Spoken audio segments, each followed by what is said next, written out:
From the Nick and Izzy Network Studios in New York, this is The Hirsh Show.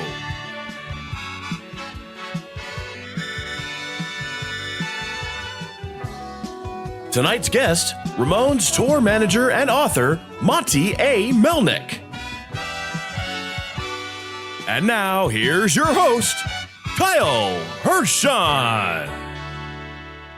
There's so much chaos going on. It's episode 5 of the Hirsh Show. Thanks for tuning in, everybody. And number 5, yes.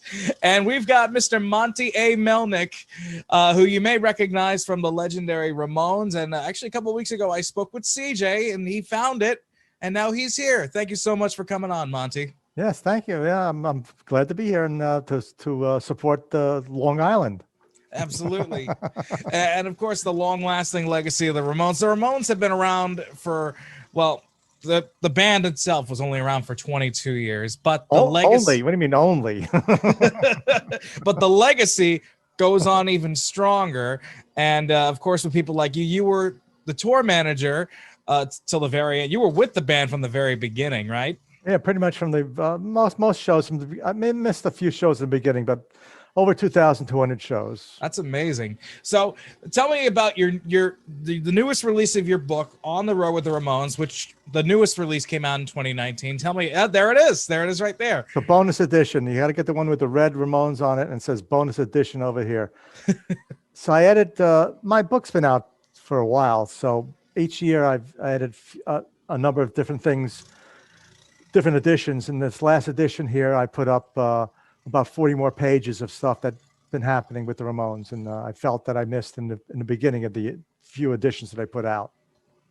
Absolutely. So now that unfortunately, all the originals have been gone, and so how did you get involved with the band? Well, I grew up with Tommy Ramone. I went to junior high school with him. I went to high school with him.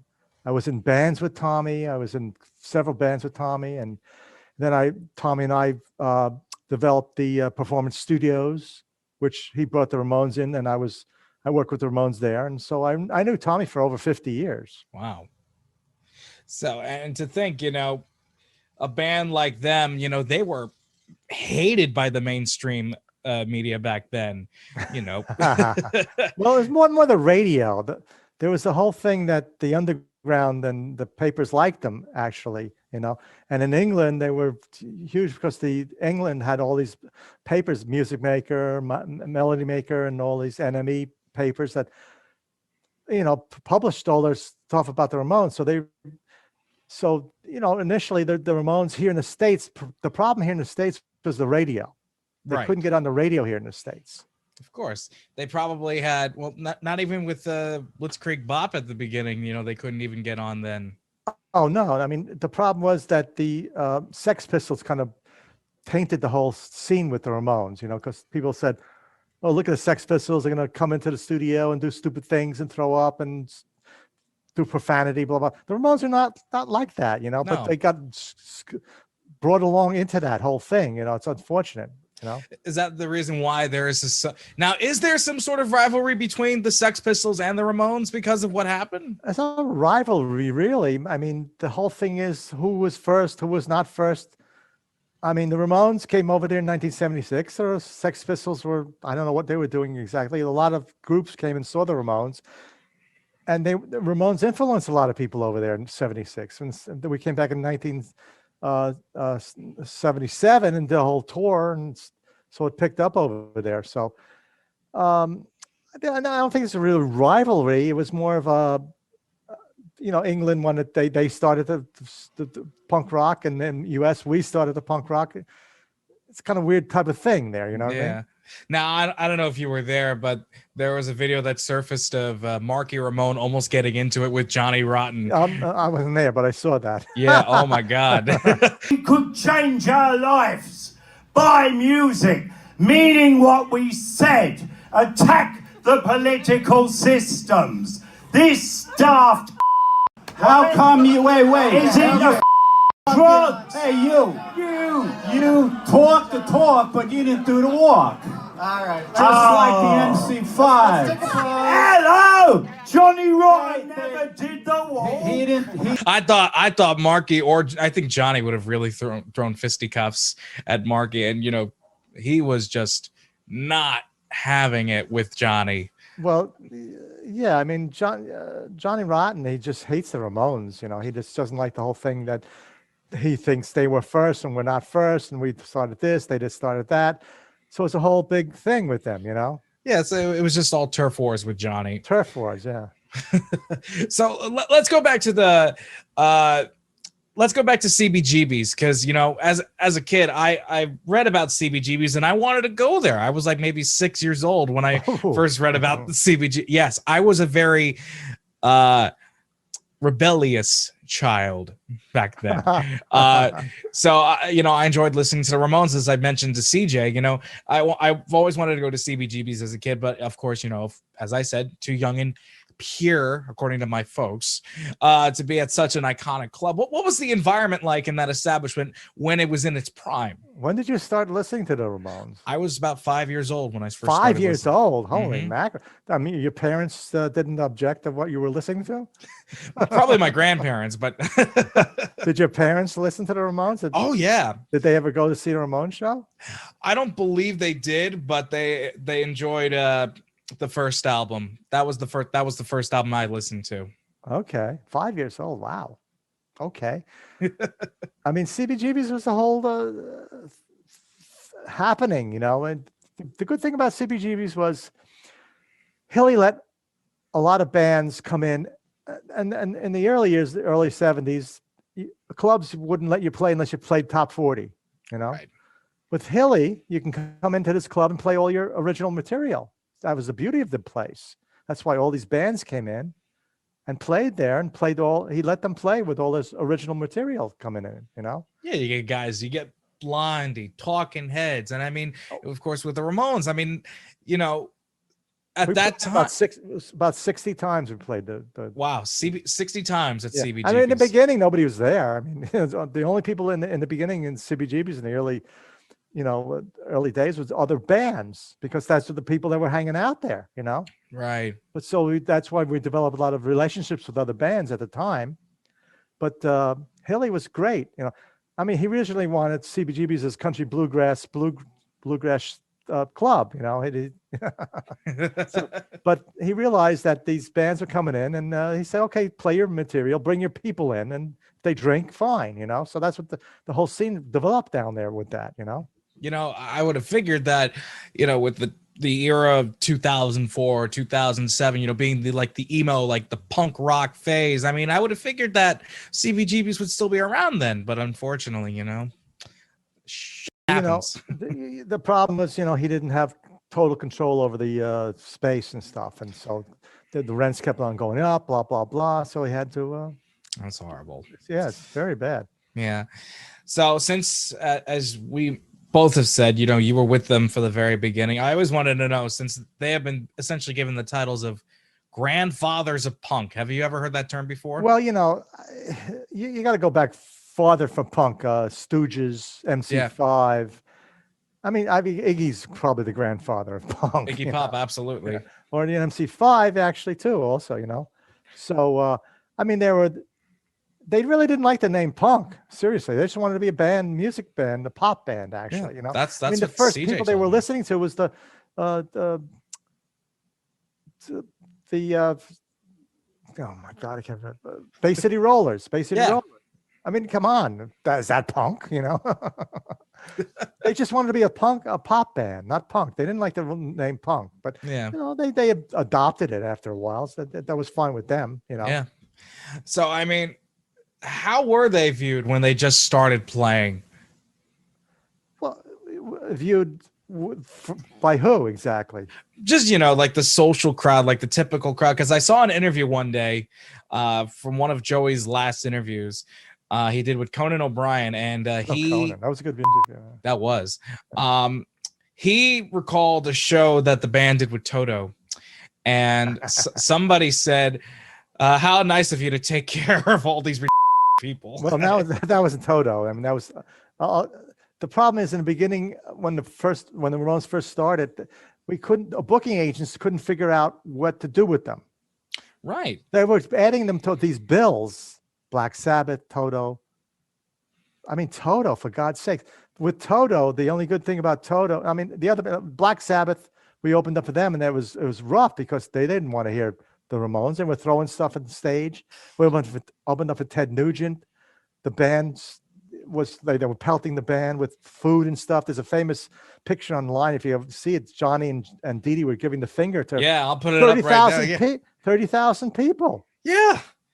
You guys, because they didn't understand, and with Toto, the only good thing about Toto is by the audience woke up, we were off the stage, so that was okay. Yeah. But that was the problem in the beginning. The booking agents couldn't really figure out where to put the band, so we figured better just headline the shows, instead of like opening up for these crazy bands. Yeah, it makes sense. Johnny Winters too, Jeez.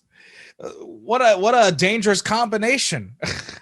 No, it was rough because they didn't understand the band, and they just wanted to hear the main act at the time. And with Black Sabbath, their audience was pretty, they were throwing batteries and ice picks.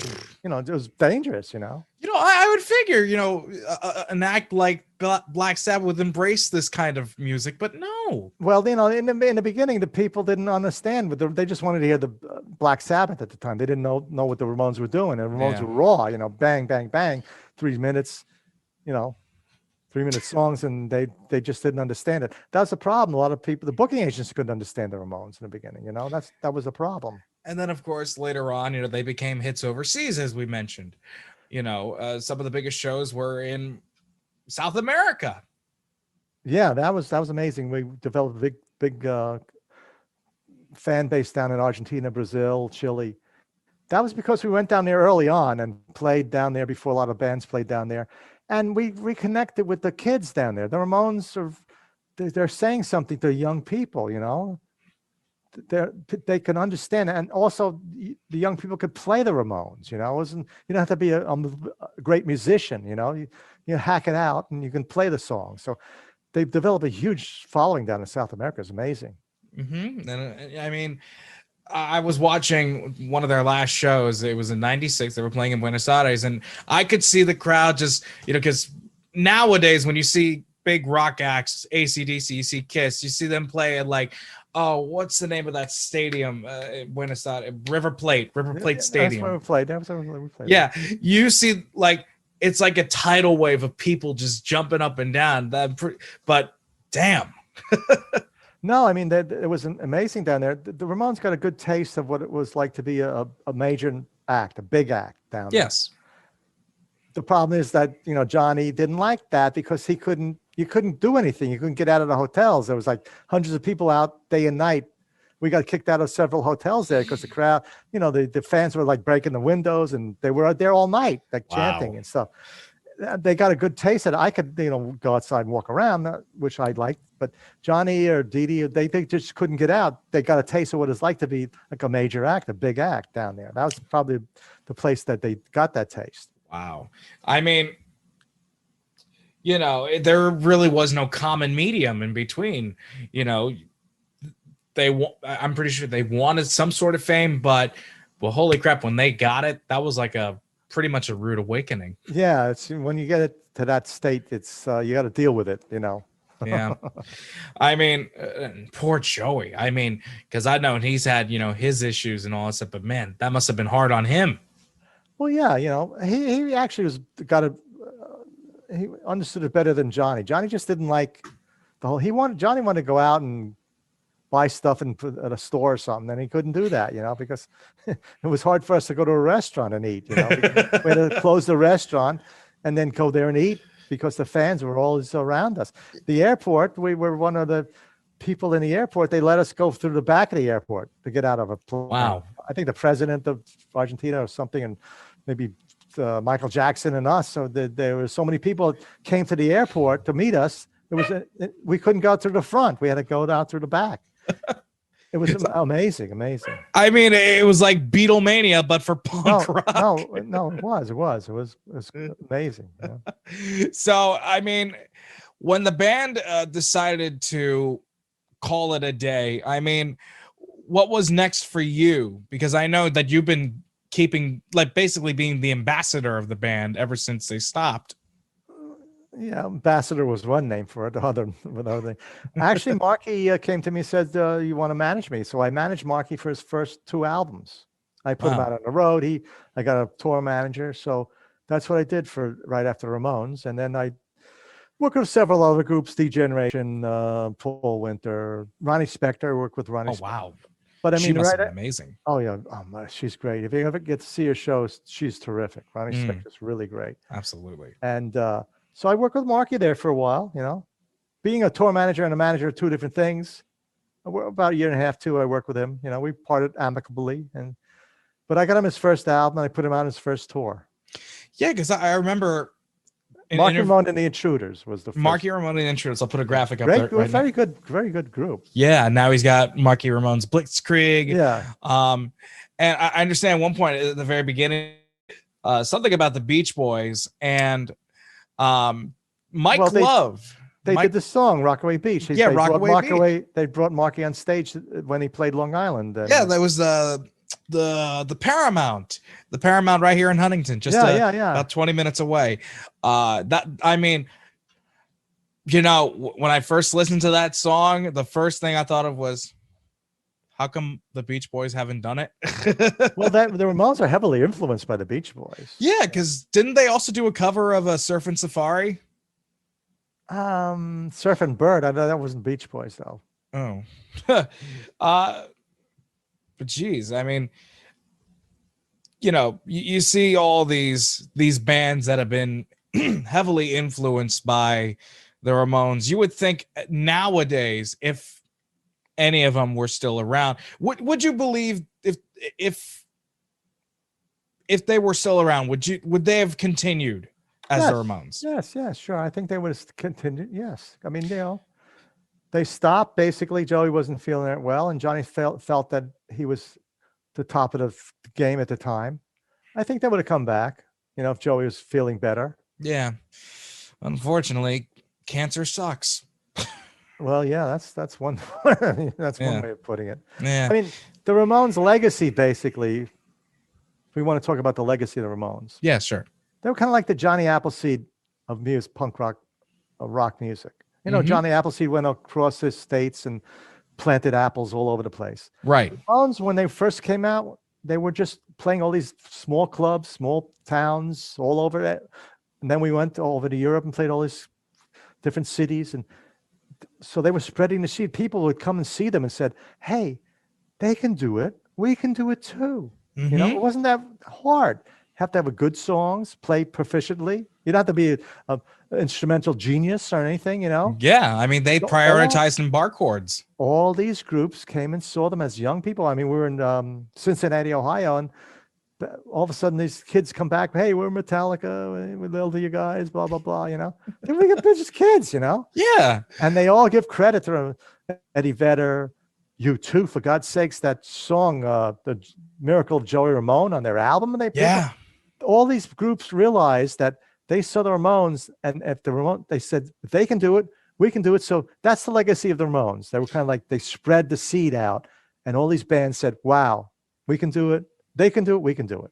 The biggest act I can definitely recall having a major influence on the Ramones is Green Day. Oh, yeah. Well, yeah. Metallica, Soundgarden, Rancid, U2, you know, it's Pearl Jam. Yeah. They're big. The whole grunge era, really. Yeah. You could really thank the Ramones for that. No, seriously. I mean, when we did Lollapalooza tour in 1996, headlining was Metallica and Soundgarden, Rancid, Ramones. So I put the band on stage early on, and I'm standing there. All of a sudden, I'm looking on the side, and all these other bands, Metallica, they're all there watching. And they said, we love you guys. We were influenced by you guys. And of course, they became good friends with the band at the end. But they actually acknowledged that, that's the legacy of the Ramones, you know? Yeah, and nowadays, they become even more commercially successful well, that's kind of like the thing, with somebody dying or whatever, God rest their soul, they become even more successful. Well, that's the thing. Now, the Ramones are so big now. It's unbelievable. Yeah, like the merchandise. I mean, case in point, your hat right now. Yeah, the logo and stuff. A lot of people to have shirts with the Ramones, they don't know who the Ramones are. They just like the logo. Yeah. But I mean, I'll tell this joke 1,002 times because I told it 1,001 times. Right. If the Ramones were this big when I was working for them, I would have gotten a big raise.